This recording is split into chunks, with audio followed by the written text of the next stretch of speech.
Hey guys, so I've been taking Declan to the zoo since he was about 3 months old, and people think I'm kind of crazy for that. But there's a reason.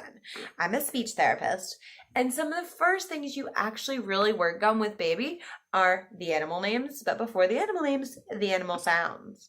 So if you go to the zoo, this is so much great exposure. They can see these animals up close, they can hear them. Sometimes they can even touch them, like at a petting zoo. So yes, he's been going since 3 months old. I continue to take him over and over again. We probably went to the zoo like 7 times this year so far. He's about 10 months old now.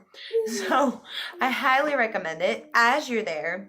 As they get older, that 3 and under age is really when this skill just pops. So come read the signs, find ways you can feed the animals food, or just talk to the zoo at the beginning when you come in and find out if there are any zookeeper things going on. A lot of the times at our zoo, there are different times throughout the day where the zookeeper will come and you can talk to them and ask questions. As your child gets older, you guys can talk about what animals you're going to see and make a list of questions before. So there are so many different ways you can teach your kids and give them great exposure to these animals. The zoo's normally pretty cheap too. So it's something that if you are going to do an annual pass and use it, go for that. Most zoos, the ones locally here, let you bring in your own food and drink, and parking is normally included with a pass. So for us, it was $50 for the whole year. And that's a place where I can bring my own sunscreen, my own food, my own drinks. I don't have to spend anything but gas to get over there, and I'm 20 minutes away. So for me, it is a great value when it comes to cost, a great environment for learning opportunities.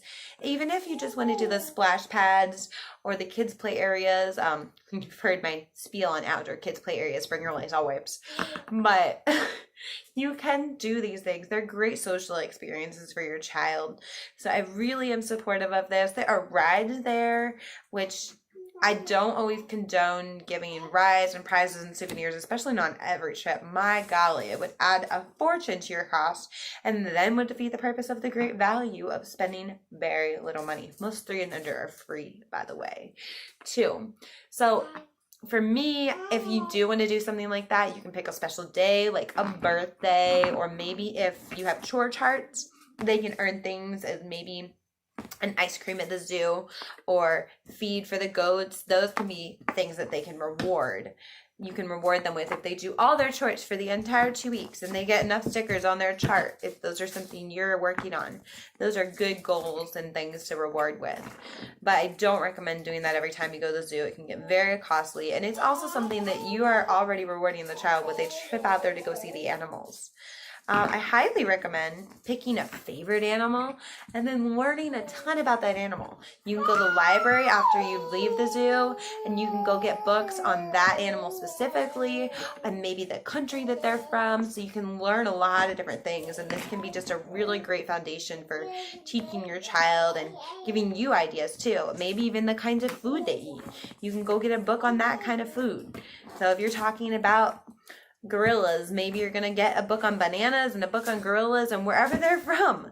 So let me know what you think, if you've had good experiences at the zoo or bad, and if you have any suggestions or ideas of how you think your child could learn at the zoo too. Bye guys, have your fun at with the animals.